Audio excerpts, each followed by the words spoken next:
What's up, YouTube? I just got home. It's been kind of a long day. Here's the 7 1/4, I believe, rear end that came out of the Ford Falcon. I got this ripped apart. I took the brake plates off. I'm not a guru when it comes to Ford stuff at all, by any means. So there's the 7 1/4 inch 4-bolt axle. Here's a 9-inch.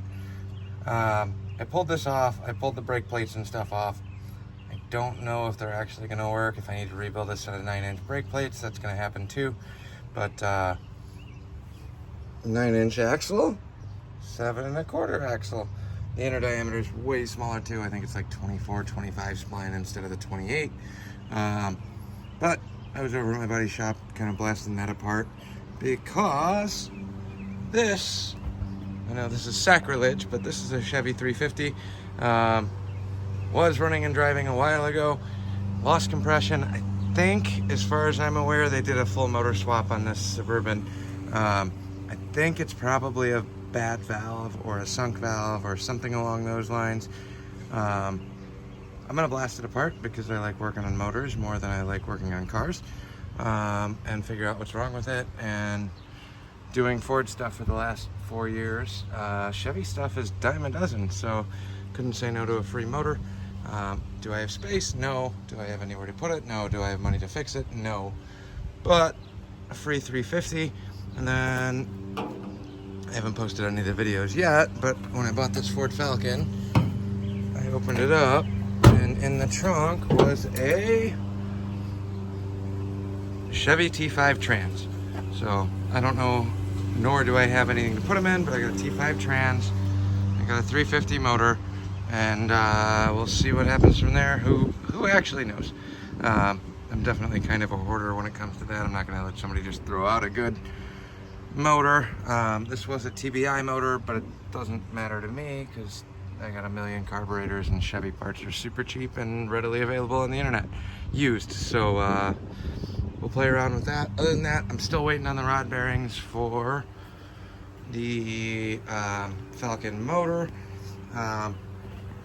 I'll post the video, but all the cam bearings came in. Cam bearings, I meant, not rod bearings. All the cam bearings are in. Everything feels really good, except for number one. Number one was a little jacked up. I rechecked it. Everything mic'd out wrong. I don't think it was an install error. It was definitely they didn't, the bearing was just bad. It was cut wrong, not machined properly, or not cast properly. I don't know how they make bearings, but that was wrong. Crank was good. I tried this. I slipped the new cam, which is sitting in the box here. New flat tappet cam into the motor. That was working fine. It slid all the way through. If I took out the number one cam bearing. Old cam slipped in. Everything spins free, nice and smooth by hand. So those are supposed to be here tomorrow. I'll put the number one cam bearing back in, and then should be able to get rolling on the bottom end of this motor. Everything else is pretty much prepped and ready except the heads, which are sitting down here.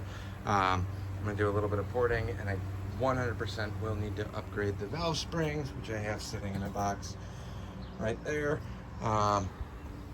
Just a matter of how much or how fast I want to slap this together. The only other concern I have, my deadline goal right now for this Falcon, I got it, what day is it? Friday. Today's Friday. I got this last weekend, Sunday. I'm trying to have this thing driving by 4th of July. That's kind of the weird goal that I set for myself in my head. I'm just waiting on all sorts of parts that are not even in stock or completely unavailable in terms of doing the AOD transmission swap, which is sitting there. I know for sure I need shift cables to mate up with the shifter that I picked up at the swap meet last week. So I need a shift cable and I need a TV cable. If anybody's holding one of those, please let me know. I'll pay retail, I'll pay whatever. I'm just trying to get them faster than what seems to be available right now on the internet. So other than that, quick short little update for you. I'm really just waiting on parts and kind of playing around picking up everything else. I got this 9-inch rear end the other day, right down the road for me, 9-inch with a third member, or the center section. That was out of a 65 truck, which is actually not at all the dimensions I need to drop into the Falcon. I posted a video earlier taking the old 7 1/4 out. Here's the 9-inch that I picked up for this. I believe was out of a 66 or 67 Fairlane. This lines up exact on the axle perches. The only thing I'm running into right now is the lower perch here is a little bit wider. It's about just over a 1/4 inch wider on the actual perch than the old ones. I got some oversized U-bolts, but that's also incredibly hard to find right now. U-bolts, 3-inch U-bolts. I cannot pick them up anywhere. I cannot get them unless I special order them online and wait 2 days. I was trying to avoid that, but here's the 9-inch rear end. It's a bare housing. I do have the brake plates from the other one. This came with brake plates as well that are still on the axles sitting over there. So I'm basically mix and matching multiple parts from multiple rear ends to try and see what works. If the brake plates out of this little tiny baby rear end work, I'm gonna run those because everything on the inside of these small drums were brand new. If they don't work, I'm gonna have to figure out, I at least have one set of backing plates and brakes. I'm just gonna upgrade everything on the inside. I just don't wanna spend all the money on that right now. And then the only other thing I didn't talk about was the center section of the pumpkin. And put some tape or paint on all of this, tried measuring everything out. When I counted all the teeth on the ring gear and the pinion gear, it ended up being 35-9, which puts me at a 3.89 rear. It is an open diff. It's not a go fast one at all yet, but I just wanted to get a rough ballpark. I do have a set of 325 gears sitting on the shelf. Worst case scenario, I was gonna throw those in here as an open diff and just run it, just so I can get this thing rolling first. Bigger gearing and go fast stuff can happen later.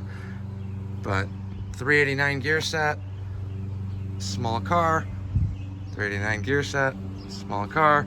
I think that should be perfect for street/strip application for a little while. I know it's an open diff, but I'm poor. So, quick update for you. Other than that, we'll keep jamming along on something and see where we end up. I'm gonna try putting these oversized U-bolts that I have that I don't think are gonna work, but I'll try that now. Keep myself busy until dinner time, and then we'll catch you guys tomorrow. Have a good one.